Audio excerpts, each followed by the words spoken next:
नमस्कार। हमें जानकारी मिली है सुरेश खांडवेकर के एक व्याख्यान के कुछ अंशों के बारे में। अच्छा। जिन्हें दीप्ति शुक्ला ने केशव कल्चर के लिए प्रस्तुत किया था। और इसमें सत्यार्थ प्रकाश के हवाले से सृष्टि और मानव उत्पत्ति पर कुछ कह सकते हैं बड़े अनोखे विचार हैं। बिल्कुल, बहुत दिलचस्प है ये। तो चलिए इन्हीं विचारों को थोड़ा खोलते हैं, समझते हैं। हमारा मकसद है कि इन स्रोतों में जो जानकारी दी गई है उसे ठीक से परखें। हाँ, क्योंकि ये सृष्टि की शुरुआत और मानव जीवन के आरंभ पर एक बिल्कुल अलग नजरिया पेश करते हैं। सही कहा। और सबसे मजेदार बात यह है कि ये पूरी चर्चा महर्षि दयानंद सरस्वती के सत्यार्थ प्रकाश में जो सवाल जवाब है ना, उसी पर आधारित है। अच्छा। हाँ, वो जैसे खुद से ही सवाल करते हैं प्रकृति और मनुष्य की उत्पत्ति पर, और फिर जवाब भी देते हैं। तो सबसे पहला विचार ही काफी चौंकाने वाला है, मानव का अंडज जन्म। जी हाँ। मतलब स्रोत कहते हैं कि शुरुआत में स्त्री पुरुष अंडे से पैदा हुए। ये तो मतलब सामान्य समझ से बहुत अलग है तो और सिर्फ बच्चे नहीं, सत्यार्थ प्रकाश के अनुसार तो वो अंडे इतने बड़े थे कि उनमें वयस्क पुरुष या स्त्री आराम से समा सकते थे। वयस्क, सीधे वयस्क। हाँ, सबसे पहले युवा ही उत्पन्न हुए, शिशु नहीं। लेकिन क्यों? इसका कोई कारण बताया गया? जी, तर्क ये दिया गया कि अगर शिशु पैदा होते तो भाई उनकी परवरिश कौन करता? कोई था तो नहीं ना। बात तो सोचने वाली है। वयस्क मानव अंडे से, और फिर अंडे से निकलने पर उन्हें जरूरी चीजें मतलब भोजन, पेड़ पौधे, ये सब तैयार मिला। स्रोत पर यही बताते हैं, उनके लिए एक अनुकूल माहौल और भोजन वगैरह पहले से मौजूद था। अच्छा, तो क्या ये सारे लोग एक ही जगह पैदा हुए या अलग अलग जगहों पर? नहीं, एक जगह नहीं। स्रोत बताते हैं कि आदिकाल में जो बलवान आत्माएं थी या जिन्होंने पिछले जन्मों में शिक्षा पाई थी, वो अलग अलग जगहों पर अंडों से जन्मी। अलग अलग जगह? जैसे स्वामी दयानंद के अनुसार जो पहला पुरुष था वो भारत के तिब्बत क्षेत्र में जन्मा। तिब्बत में? हाँ, और स्रोत के अनुसार उन्हें आर्य कहा गया, मतलब उस समय के श्रेष्ठ मनुष्य।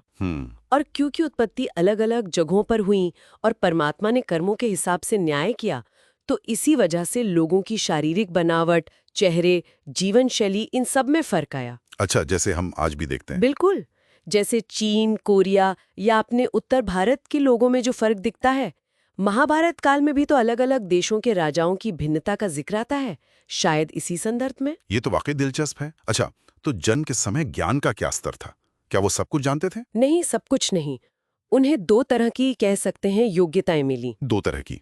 कौन सी? एक तो प्राकृतिक ज्ञान और दूसरा अर्जित ज्ञान। प्राकृतिक ज्ञान मतलब सहज क्रियाएं, जैसे खाना, पीना, चलना, मैथुन, ये सब। अच्छा। और भाषा में आप देखें तो सिर्फ स्वरों का ज्ञान था, अ, आ, ई, ऊ, बस ये। सिर्फ स्वर, व्यंजन नहीं, व्यंजन बाद में खोजे गए, ऐसा मानते हैं।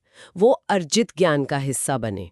तो अर्जित ज्ञान क्या हुआ फिर? अर्जित ज्ञान वो है जो हम सीखते हैं, अनुभव से पाते हैं। पढ़ना, लिखना, शिक्षा, घर बनाना, नई चीजें बनाना, ये सब अर्जित है। क्षमता थी, पर ज्ञान हासिल करना था। समझ गया। अच्छा, अब ये बताइए कि किन आत्माओं ने सबसे पहले जन्म लिया?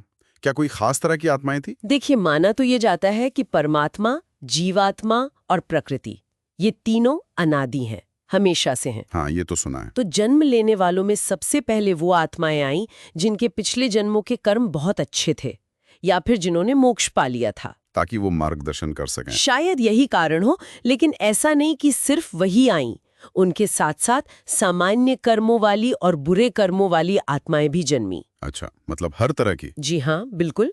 सब अपने अपने कर्मों के हिसाब से, तो अच्छे बुरे हर तरह के लोग आदिकाल में थे। ठीक है। एक और सिद्धांत का जिक्र है श्रुतों में, पिप्लाद ऋषि का प्राण और रई का सिद्धांत। ये क्या चीज है? हाँ, ये भी सृष्टि को समझने का एक अलग नजरिया है। द्वैत का सिद्धांत है ये। द्वैत, डुअलिटी। जी। पिप्लाद ऋषि के अनुसार संसार दो मूल चीजों में बटा है, प्राण और रई। प्राण और रई। हाँ, और ये दोनों एक दूसरे पर निर्भर हैं, एक दूसरे को बनाते भी हैं। कोई उदाहरण? कैसे? जैसे मान लीजिए सूखी धरती है, वो प्राण है, उसे जल यानी रई सींचता है। फिर वही जल जो अब प्राण बन गया, वो धरती यानी रई में समा जाता है। अच्छा, मतलब हर चीज कभी प्राण है, कभी रई। बिल्कुल, एक दूसरे पर निर्भर। इसी आपसी क्रिया से ग्रह वगैरह भी बने, ऐसा माना जाता है। सब कुछ जुड़ा हुआ है, एक संतुलन है। ये भी एक गहरा विचार है। तो अगर हम संक्षेप में देखें तो ये स्रोत हमें सृष्टि और मानव उत्पत्ति की एक बहुत ही अनोखी, शायद कह सकते हैं असाधारण तस्वीर दिखाते हैं। जी हाँ, वयस्क मानव का अंडों से जन्म होना, तिब्बत में पहले आर्यों का जन्म, ज्ञान का वो प्राकृतिक और अर्जित रूप में बटा होना, और कर्मों के अनुसार अलग अलग तरह की आत्माओं का आना। और हाँ, वो पिप्लादृषि का प्राण और रई वाला सिद्धांत भी, जो सृष्टि के अंदर छुपे हुए द्वैत और आपसी जुड़ाव को दिखाता है। बिल्कुल, कैसे हर कण एक दूसरे से जुड़ा है और एक दूसरे पर निर्भर है। सही कहा। यहाँ पर एक सवाल मन में उठता है, अगर शुरुआती ज्ञान ज्यादातर सहज और प्राकृतिक था, तो फिर ये जो अर्जित ज्ञान पाने की इंसानी क्षमता है और उसकी जो खोज मनुष्य ने हमेशा की है, उसने हमारे समाज को, हमारी किस्मत को कितना और किस तरह से बदला है? शायद ये एक सोचने वाली बात है।